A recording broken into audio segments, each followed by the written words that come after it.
কোহলির ধামাকায় উড়তা পাঞ্জাব, বেঁচে আরসিবির প্লে অফের আশা। এখনও প্লে অফের স্বপ্ন কিছুটা হলেও বাঁচিয়ে রাখল রয়্যাল চ্যালেঞ্জার্স বেঙ্গালুরু। বৃহস্পতিবার 9ই মে পাঞ্জাব কিংসের বিরুদ্ধে তারা ধর্মশালা স্টেডিয়ামে খেলতে নেমেছিল। এই ম্যাচে আরসিবি ব্রিগেড প্রথমে ব্যাট করতে নেমে নির্ধারিত 20 ওভারে 7 উইকেট হারিয়ে 241 রান তোলে।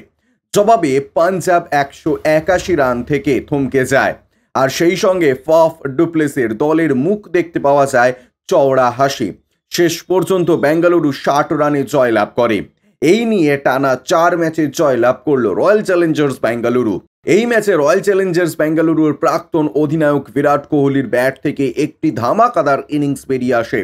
তিনি মাত্র 47 বলে 92 রান করেন।